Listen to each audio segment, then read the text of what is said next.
We have got Anthony now to talk to us about the current state of the market and his thoughts about things going forward.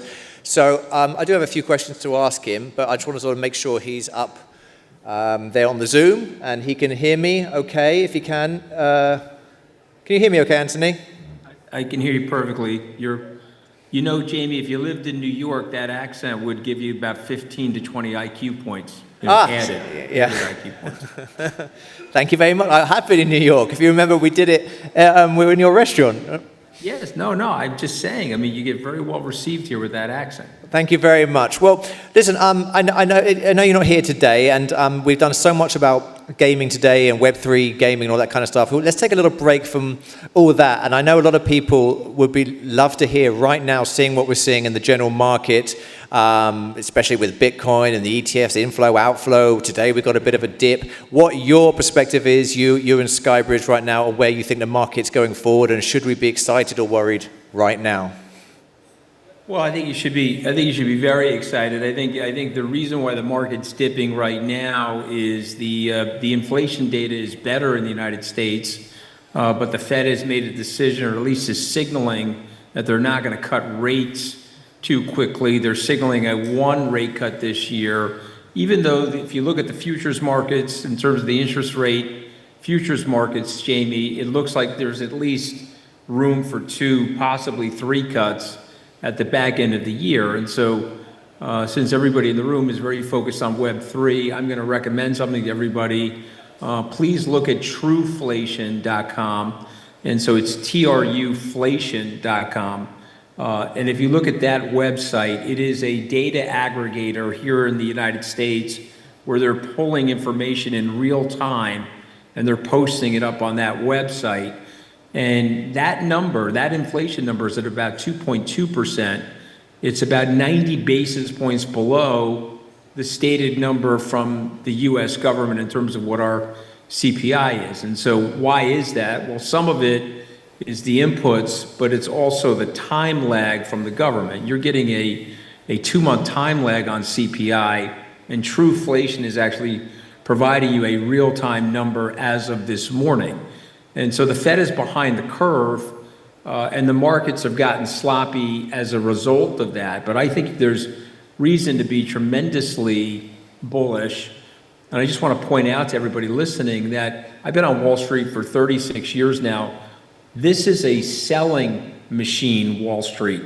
And so you have to understand, if you launch an ETF in January and $61 billion come into these 11 ETFs that were approved by the SEC, people are saying, okay, well, what's the next phase? The next phase is you've got thousands of financial advisors, thousands of financial consultants are now going out to their clients and explaining the virtue of digital assets, explaining the virtue of Bitcoin, and eventually, frankly, Ethereum, now that that ETF has also been approved. And this is going to have a resoundingly positive effect on the whole digital landscape. It'll pull up VulCon4 and others. And, you know, obviously one of the great things about you, the reason why people adore you, Jamie, is all the hard work that you put into building this network, building the programming, building the gaming. You're going to be the leader in Web3 gaming. And so it's just a matter of time before you'll see that in terms of token price appreciation. But the slowdown right now, or the reversal of the markets, is really related to U.S. interest rate policies. That's our opinion. And there's a big wave, in our opinion, of demand coming for these assets, mostly being driven by Wall Street.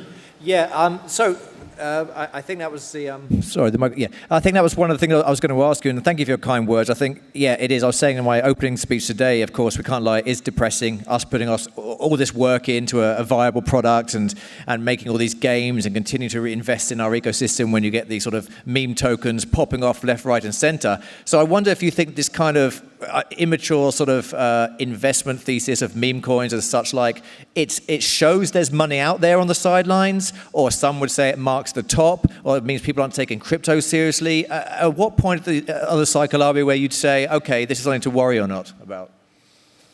So, you know, Jamie, I'm an old-fashioned person. Obviously, I've spent 60 years circling the sun. So there's a great expression that the markets are a voting machine in the short term, but they're a weighing machine over long periods of time. And so the meme coin thing is sort of linked to GameStop and linked to the bee swarm of activity by small traders. And it's basically a gambling exercise. People are trying to get in these things and see if they can get other people to push these things up before they get out of them. And if you look at the charts on these meme stocks, with the exception of Dogecoin, which I sit here scratch my head, how is Dogecoin a $20 billion market cap when all it effectively is a meme stock? And I think what you and I both know, there's a little bit of a cult-like activity around this stuff.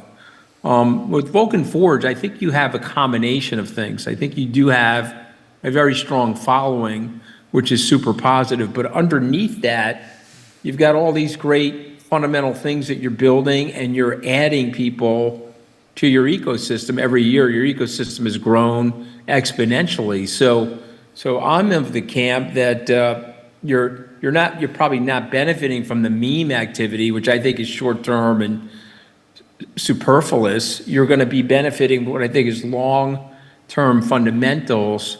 And as gamers and consumers, your demography, frankly, is aging. And as it ages, it's going to move more into Web3 gaming away from Web2 gaming for all of the different advantages. And plus, I'm sure if you haven't showed already this morning, you're showing some of the stuff that you guys are doing in AI in terms of game development and how brilliant all that stuff is. So to me, yes, it's short-term, depressing, totally understand that. Everybody wants instant gratification in life. I'm just saying to our audience here that, they can probably, I've asked them if they've got any questions for you in a minute, one or two questions before you leave us. But obviously, you're our guy on the ground, as it were. You're in Wall Street, you're with the institutions, you know what people are saying behind the scenes. I mean, would you say from what you're hearing right now from the circles you're in, this isn't just some, BS kind of headlines, ETFs coming, it's not some conspiracy of Larry Fink trying to pretend, the BT's high, and he just wants a lower price. What's your insight on that you can give us over here? No, I mean, listen, I mean, the problem with some of these conspiracy theories, Jamie, is some of them are right. I mean, look at what happened with the vaccine and some of the nonsense, but no, there's no conspiracy theory here. I worked on that ETF personally. I think I may have told you this. Skybridge was the first $10 million investment in the BlackRock Bitcoin trust. And so what happens is you create the trust. Skybridge put $10 million in it. BlackRock needed outside money. And so we were the first mover for them. And then we moved with them to file the application. My partner, Brett Messing, who you've met, rang the bell that morning in January when the ETF finally effectively started trading. And so I know those guys very, very well. There's no conspiracy. There's no one trying to drive the price down. But unfortunately for Bitcoin right now, it's still very correlated to the NASDAQ. It's very correlated to things like NVIDIA. Even though I see Bitcoin as digital gold, or as Michael Saylor sees it as long-term digital property, there's still an adoption curve.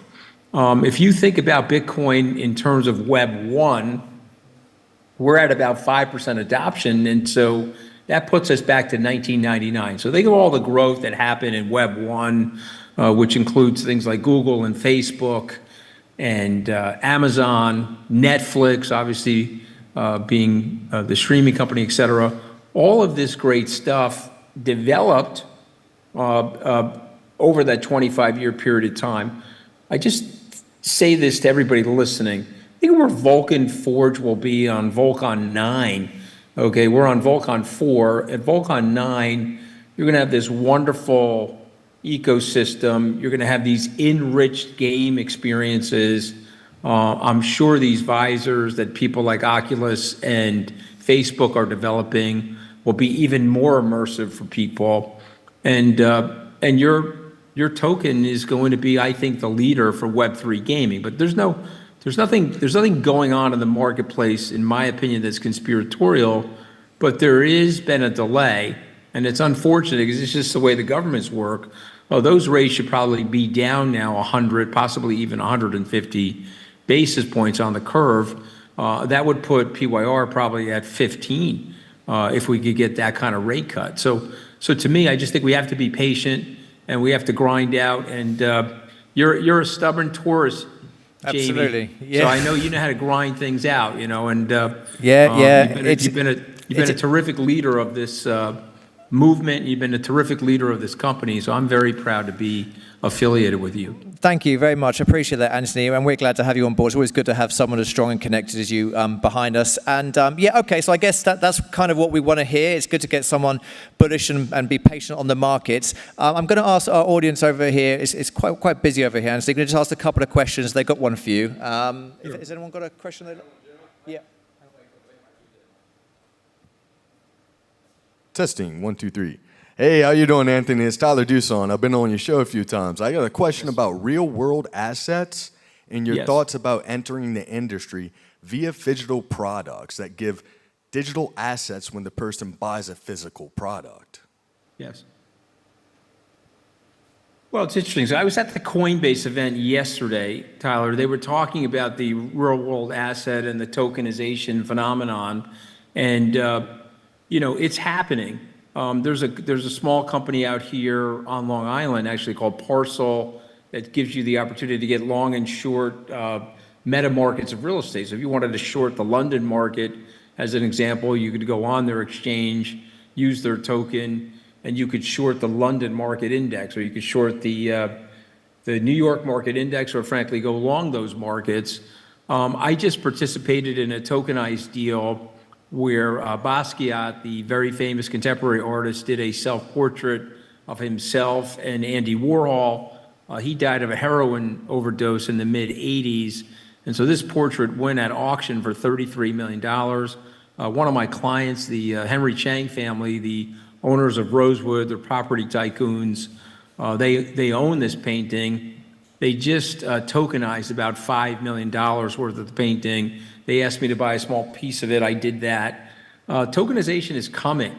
And this is something that's really going to help VulCon4, frankly, because as we start to tokenize real assets, it's like bringing more people into the swimming pool and getting more people educated on what people like Jamie are doing.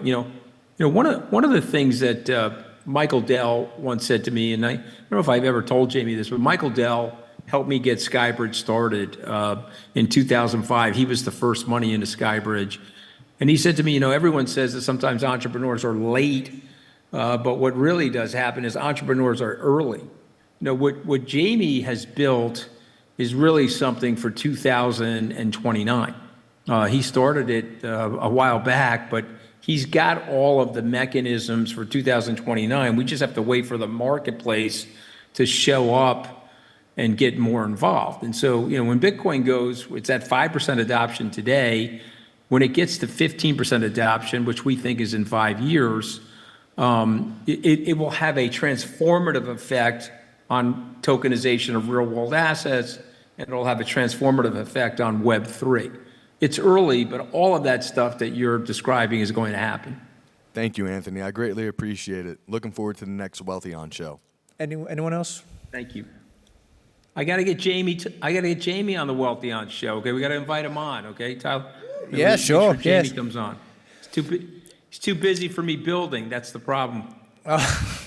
All right. Well, listen, Anthony, we're going to let you go. I appreciate you having the time for us today. It's always good listening to you. Always some good insights. Good talker. And I guess the takeaway from this is everyone should just be patient on the market in general, really.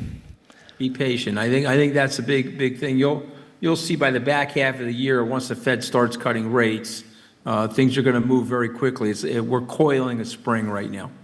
Jamie, thank you so much for giving me the opportunity to speak to everybody. And thanks for coming. Thanks, Anthony. Take care now.